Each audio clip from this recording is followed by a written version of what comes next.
Jamaah yang baru aja bergabung, tema kita pada pagi hari ini adalah kamu adalah rezeki, pilihan, dan takdirku sayang. Dan mau recap sedikit nih di segmen sebelumnya. Ustadz Syam sudah mengingatkan bahwa kalau memang pasangan kita menjadi cobaan buat kita, selama cobaannya bukan tentang agama, insya Allah itu tetap menjadi rezeki buat kita. Ustazah Lulung juga sudah mengingatkan gimana sih ciri-ciri pasangan kita yang bisa membawa rezeki. Ingat, cari pasangan yang banyak beristighfar, banyak bersyukur, dan dekat dengan Al-Quran dan hadis. Ustadz Maulana juga sudah mengingatkan buat para orang tua nih, kalau pengen menjodohkan anaknya boleh, tapi ingat ya, kasih pilihan, ajak anaknya ngobrol, bukannya dipaksa. Yang penting jangan dipaksa. Sebelum kita belajar lebih dalam lagi, yuk kita saksikan tayangan yang berikut ini. Kamu tuh bisa gak sih gak usah terlalu deket sama teman-teman cewek? Kamu bisa juga gak sih gak usah terlalu ngatur-ngatur aku? Aku nih pasanganmu gak berhak apa cemburu? Asal kamu tahu ya, mantanku aja dulu gak pernah ngatur-ngatur aku. Dia juga gak pernah cemburu kayak kamu. Terus dia lebih baik gitu. Kalau cewek gak punya rasa cemburu berarti dia tuh gak sayang sama kamu. Aku yakin dia tuh dulu sayang sama aku. Gak usah deh kamu tuh bela-belain mantan kamu. Seakan-akan aku tuh gak pernah baik sama kamu. Kalau kamu masih belum bisa move on, gak usah sama aku, kembali aja sama dia. Aku udah move on kali, aku cuma mau sifat kamu tuh kayak dia. Ya udah deh, kalau itu mau kamu, aku gak bakal cemburu lagi sekarang. Bebasin kamu ngapain aja, terserah kamu mau deket sama cewek mana aja, aku gak bakal ngelarang kamu. Itu baru namanya sayang, yang penting tuh saling percaya. Sama satu lagi. Apa cinta? Nah, kalau udah gak ngebanding-bandingin kayak gitu tuh Ustazah Lulung, boleh gak sih suami istri ngebanding-bandingin kayak gitu? Mungkin sebenarnya jawabannya gak boleh, tapi kalau niatnya baik, kan suami saya pengen jadi lebih baik, istri saya jadi lebih baik, tapi caranya dibanding-bandingin kayak gitu, boleh gak? Mohon tausiahnya. Terima kasih. Jemaah. Yeay! Oh, jemaah. Yeay! Alhamdulillah. Ngomongin soal pernikahan, sudah diduga. Pasti nanti ada ngebandingin, pasti ada yang namanya nggak bersyukur, kan? Boleh nggak sih kayak gitu, ya? Nih, buat kita semua, termasuk saya nih, lagi belajar juga berumah tangga walaupun sudah 23 tahun. Masya Allah. Yang namanya kita ngebanding-bandingin, udah diajarkan oleh Nabi kita yang tercinta. Karena kenapa sih selalu Nabi, memang kita jauh dari akhlak pada beliau ya, tapi kan kita udah dinyatakan dalam Al-Quran. Laqad kana lakum fi rasulillahi uswatun hasanah. Sudah ada dalam diri Rasulullah suri teladan yang baik, rumah tangganya, akhlaknya semuanya. Jadi kalau dalam rumah tangga, kan tadi dibilang, dia itu adalah jodoh kita, pilihan kita, takdir kita, apapun yang terjadi, ya dia adalah kita adalah dia. In ahsantum li anfusikum. Kalau kalian baik, kalau kita baik, pasti dapetnya baik. Nah sekarang kalau kita dibanding-bandingin, kita sakit hati, kita juga jangan ngebanding-bandingin pemirsa. Unzuru ila man huwa asfala minkum wala tanzuru ila man huwa fawqakum. Kalau ngelihat itu jangan ngeliat yang ke atas, lihat yang ke bawah biar kita lebih bersyukur. Kalau ngeliat ke atas mulu, fahu ajdaru Allah tajdaru nikmatallah. Kalau kamu selalu ngeliat yang ke atas, ngelihat pasangan lain, ngelihat yang namanya rumput lain, ngelihat tetangga lain, pasangan itu tuh lebih begini, tuh pasangan itu lebih begini. Lama-lama ya, tahu nggak? Lama-lama kita tidak akan menikmati nikmat yang datang dari Allah Subhanahu wa taala. Karena yang ada ngebandingin doang, tuh dia lebih banyak duitnya, tuh dia lebih ganteng, tuh dia lebih cantik. Jangankan sama orang lain ngebandinginnya pemirsa. Sama yang namanya saudara aja kita nggak boleh. Masakan kamu tuh kayaknya nggak enak ya, enakan masakan adik kamu. Nah lo, sama saudara aja kita nggak boleh, apalagi sama orang lain.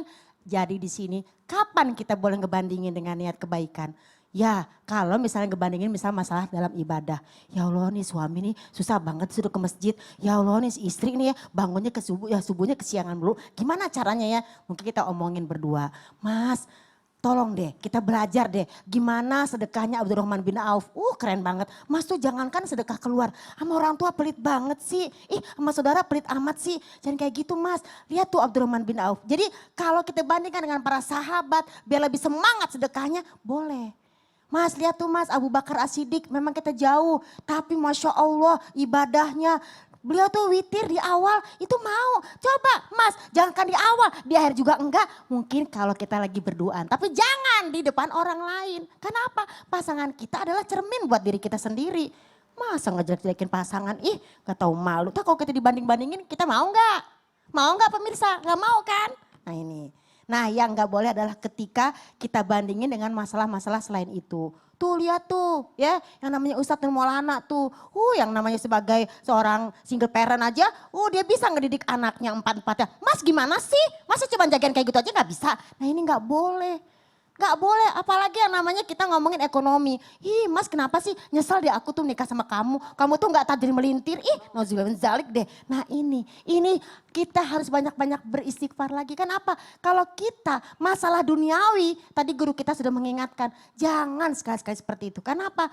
Likulli syai'in maziyah. Setiap yang namanya Allah ciptakan itu ada kelebihannya. Pasangan kita punya kelebihan, kita juga punya kelebihan. Kalau pasangan kita punya kekurangan, kita juga punya kekurangan. Jadi jangan kebanding-bandingin seperti itu. Ih abang kayak begitu sih, apaan? Ih mama kayak apa sih? Nauzubillahi min dzalik. Ingat, Allah aja tidak pernah membandingkan manusia.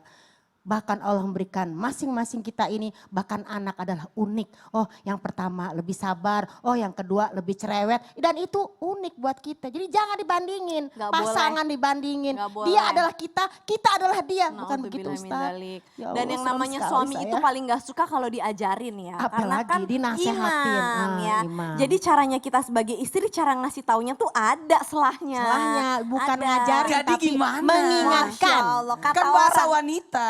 Kata orang sih bukan kata saya, kata orang. Dimasakin dulu, udah kenyang perutnya, udah mandi, baru diajak ngomong baik-baik. Jadi kenyangin perutnya. Iya. Senengin puas hatinya. senangin hatinya. Baru diajak ngomong Puasin baik-baik. matanya ya? Iya. Oh iya dong. Tapi jangan pulang kerja capek-capek tiba-tiba diceramahin. Oh, Wah, gitu. nauzubillahi min dzalik. Mentang-mentang penceramah ya, datang-datang diceramahin. Iya, Aduh, jangan capek begitu. deh. Jazakillah khairan. Terima kasih banyak Ustazah Lulu. Masya Allah jamaah. Berbicara tentang jodoh nih, paling seru juga kalau kita ngobrol sama Ustadz Syam. Ustadz Syam, Siap. ada golongan orang-orang nih, semoga semua Allah kasih rezeki jodoh ya. Tapi ada beberapa orang yang mungkin tidak bertemu dengan jodohnya hingga akhir hayatnya. Itu gimana Ustadz Syam? Baik, Mohon tausiahnya. bismillahirrahmanirrahim. Tabik guruku Ustaz Maulana, Ustazah Lulung, Kak Caca dan seluruh guru-guru kami yang dimuliakan Allah Subhanahu wa taala, para alim ulama yang dimuliakan Allah Subhanahu wa taala. Beberapa ulama pun itu karena saking sibuknya menulis kitab, saking sibuknya mendekatkan diri kepada Allah Subhanahu wa taala, mereka ada beberapa di antara mereka yang tidak sempat menikah lalu meninggal dunia. Ada juga beberapa di antara sahabat pun demikian. Namun sahabat-sahabat yang terlambat untuk menikah pasti diingatkan oleh Rasulullah sallallahu alaihi wasallam. Bahkan yang mengaku kepada Rasulullah SAW, saya Rasulullah gimana saya bisa menikah, saya nggak punya apa-apa, itu pun disuruh oleh Rasulullah sallallahu alaihi wasallam untuk menikah. Bahkan Rasulullah SAW mengancam, faman raghiba an sunnati falaisa minni. Siapa yang tidak ikut dengan sunnahku maka dia bukanlah daripada golonganku. Berarti sesuatu yang dikatakan menikah ini, rezeki pasangan ini adalah sesuatu yang bisa kita usahakan, bukan hanya dipasrahkan kepada Allah Subhanahu wa taala. Kalau tidak bisa diusahakan maka Rasulullah SAW tidak memerintahkan para sahabatnya dan tidak memerintahkan kepada umatnya. Tapi Rasulullah untuk yang namanya persoalan yang namanya rezeki pasangan ini, Rasulullah menganjurkan bahkan diancam untuk keluar daripada golongan Nabi kalau tidaklah menikah. Namun kembali lagi, hukum awalnya menikah adalah mubah ya. Hukum awalnya menikah adalah boleh, sebagaimana tidur, makan itu adalah mubah, bisa berubah menjadi wajib, bisa berubah menjadi sunnah, bisa berubah menjadi haram, bisa berubah menjadi makruh. Maka hukumnya sangat fleksibel tergantung daripada orang yang hendak melaksanakannya. Tapi kembali lagi tetap menjadi anjuran agama karena rezeki, yakni rezeki yang tidak didapatkan di luar itu banyak sekali dapatkan dalam pasangan. Rezeki apa yang pertama? Rezeki anak-anak yang bermanfaat. Apa yang bermanfaat? Ilmu yang kita tunjukkan kepada anak-anak, maka ilmu tersebut akan mengalir terus pahalanya kepada yang menunjukkannya. Jangankan kepada anak, kepada orang-orang lain pun, orang-orang saleh kita tunjukkan satu jalan menuju majelis ilmu, kita tunjukkan satu jalan menuju kebaikan, maka tidak akan mengurangi pahalanya sedikit pun dan kita dapat transferan pahala. Apalagi kepada anak-anak yang saleh dan saleha. Kemudian rezeki apa lagi? Kata baginda Nabi SAW, siapa yang baginya ada 3 orang anak perempuan, subhanallah, Caca baru 1 ya? Baru 1 doain Rencananya ya. 3 ya? Maunya 5. 5 anak perempuan, laki-laki? Sama laki-laki juga campur. Amin ya Allah, amin 3 ya Allah. perempuan, kabul. 2 laki-laki gitu ya? Ya terserah Allah. Subhanallah. Jadi barang siapa yang 3 baginya anak perempuan lalu dia menjaganya, merawatnya sampai mereka menikah, maka surga baginya, kata baginda Nabi SAW. Kalau ada yang bertanya, ya Rasulullah kalau cuma 2, yang cuma 2 juga boleh gitu. Kalau cuma 1, yang 1 juga boleh gitu. Jadi Rasulullah SAW dalam pendidikan anak pun diberikan keutamaan keutamaan surga bagi orang tuanya. Nah ini bagi jomblo ini belum dapat mungkin mana kita bisa dapatnya gitu. Saya ngebayangin jodohnya Ustadz Syam itu cantik, solehah, Amin ya Masya Allah. Allah. Amin amin ya Rabbal Alamin. Dan bisa mendapatkan keturunan yang soleh dan soleha. Kemudian apalagi pahala pendidikan yang luar biasa. Pahala kesabaran yang luar biasa. Rezeki yang berlipat ganda yang diberikan Allah Subhanahu wa Ta'ala. Karena sesungguhnya rezeki terbesar itu ketenangan. Rezeki terbesar itu adalah sakinah. Ketika Nabi Adam alaihissalam selesai diciptakan, tujuannya menjadi khalifah. Tapi ketika Hawa alaihissalam diciptakan, ditanya sama Nabi Adam, untuk apa engkau diciptakan Hawa? Untuk memberikan sakinah kepadamu. Karena ternyata Nabi Adam alaihissalam ketika berada di jannah, dia lihat semuanya. Ada pasangannya, ada ini, ada. Coba Caca, di surga tuh apa yang gak ada? Semuanya ada. Semuanya ada. Tapi Adam kesepian gak? Kesepian. Kesepian, tetap. Berarti rezeki tidak lengkap kalau nggak ada pasangan, subhanallah. Saya tidak bermaksud menggurui ataupun mengajari, saya sekarang sedang membuli diri saya sendiri. Karena rezeki yang luar, jadi wajar kalau sering dibully mengatakan ada rumah, ada mobil. Kalau Ustadz Maulana guru kami sering begitu. Ada rumah, ada ini, ada Ustadz. Tetap miskin kalau nggak ada pasangan. Kenapa? Karena itu Nabi Adam yang mengalaminya. Nabi Adam alaihissalam dengan segala kelengkapan, kesempurnaan jannah. Jannatul Firdaus, jannah yang tertinggi, segalanya ada, tapi tetap merasa kesepian karena waktu itu belum diciptakan Sayyidatina Hawa alaihassalam untuknya. Berarti rezeki yang sangat luar biasa, melebihi rezeki apapun, yaitu adalah pasangan. Wallahu a'lam Masya bishawab. Allah. Ustadz Syam tahu nggak? Tapi itu adalah PR terbesar sebagai kita nih kaum wanita, istri adalah apa? Karena tujuannya wanita diciptakan adalah memberikan kedamaian dan kenyamanan. Waduh, Sakinah kan, ketenangan. Sakinah, Ketenangan untuk suami. Jadi sekarang Ustadz Syam mungkin habis ini boleh nanya ke suami saya, Mas Diko tenang nggak sama Tenang nggak? saya? Nah, itu. Karena banyak duit, apakah jaminan Belum tenang? Belum tentu. tentu. Ada jabatan, jaminan tenang? Belum tentu. Punya banyak rumah, apa jaminan tenang? Tenang, Belum belum tentu. tentu. Tapi apakah istrinya bisa memberikan ketenangan? Nah, ini Saya juga. sudah tahu jawabannya. Apa Ustadz Syam? Mau tahu? Mau. Pasti dia merasa tenang. Kok tahu dari mana? Karena anaknya berada di sisi yang tepat. Masya Allah, Allah. tabarakallah, insya Allah. Dan insya Allah jamaah ibu-ibu yang ada di rumah semua benar-benar kita harus tahu tugas kita adalah memberikan ketenangan untuk pasangan kita. Amin ya Allah, ya Amin, Rabbal ya Alamin. Rabbal Alamin. Jamaah, Yeay. sekarang kita masuk ke segmen Tanya Dong Ustadz. Kami semua tanya dong Ustadz. Silakan Ustadz Syam, Ustadz Maulana. Makasih jazakallah. Alhamdulillahirrahmanirrahim. Pagi ini kita akan membacakan pertanyaan dari jamaah. Yang sudah masuk di Instagram, Masya Islam Allah, itu tabarakallah. indah. Buat Ustaz Sam ya. Ibu Salama dari Cianjur. Heeh. Assalamualaikum. Enggak apa-apa ya saya bacain namanya karena ini enggak mau dia. Baguslah berbagi. Saya mau nanya, tapi maaf di luar tema. Saya sakit udah hampir 2 tahun. Sakit lambung, kolesterol, dan darah tinggi. Sakit kepala, kadang ada demam. Kalau sudah demam saya salatnya sambil duduk. Apakah saya salat saya ini dan ingin dipertanyakan, dipraktekan, takutnya salah. Gimana praktekannya? Oh, subhanallah. Jadi ittaqullah mastata'tum. Bertakwalah kepada Allah semaksimal mungkin semampu kalian. Termasuk diantaranya sholat. Jadi sholat duduk itu tidak langsung mengatakan duduk gitu. Tidak langsung mengatakan duduk. Misal nih masih mampu berdiri, gerakan apa yang mampu dilakukan untuk menjaga kesempurnaan, lakukan itu dulu. Misalnya mampu berdiri tapi ada beberapa gerakan yang tidak bisa dengan rukunya. Misalnya Allahu Akbar tapi nggak bisa ruku. Maka ruku semampu kita. Allahu Akbar. Semampu kita. Jadi ittaqullah mastata'tum. Misalnya duduk bisa duduk. Duduknya yang bisa duduk begini, maka lakukan dengan duduk seperti ini pakai kursi. Ya, tapi pas sujudnya lepas kursinya turun untuk bersujud. Misalnya duduknya tidak bisa meluruskan kaki, harus selonjor kakinya. Maaf, tabe Ustaz, tabe.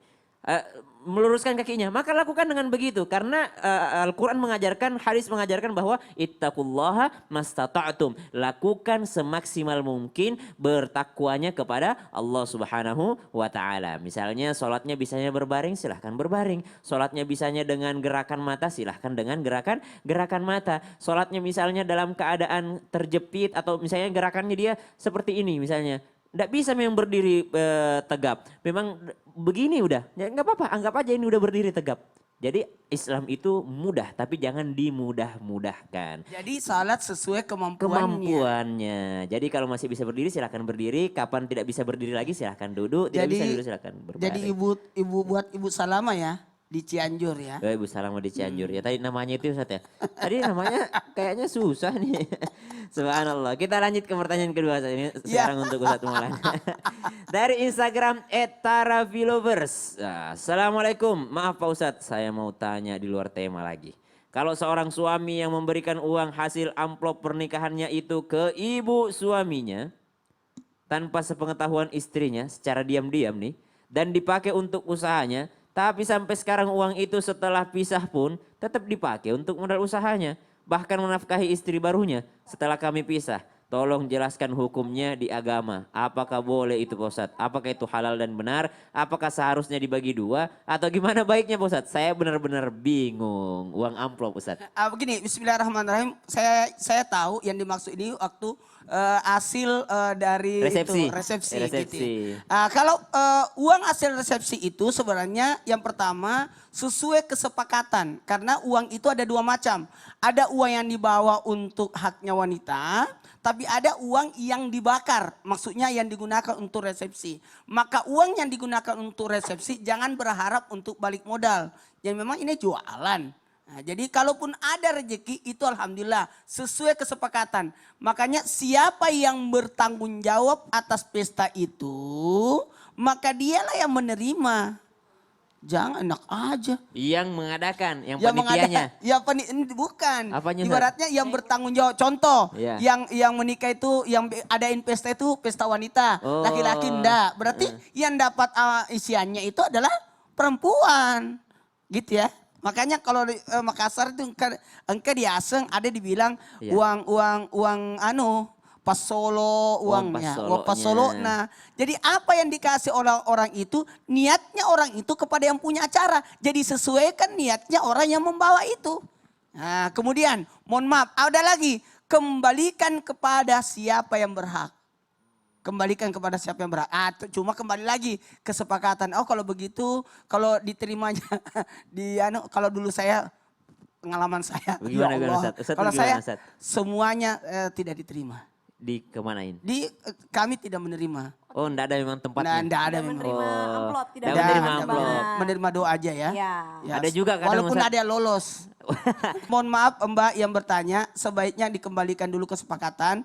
Kalaupun ingat ya, jangan berharap dari manusia tapi berharap kepada Allah. Jadi rezeki itu datanya dari Allah bukan dari manusia. Kalaupun sudah diambil oleh suami kemudian buat orang tuanya, niatkanlah itu sebagai sedekah. Yang bukan milik kita aja, artinya yang milik kita aja bisa kita sedekahkan. Apalagi memang bukan hak kita. Lagi syubhat. Siap. Baik Ustadz, sekarang pertanyaannya kembali ke permasalahan jodoh itu takdir.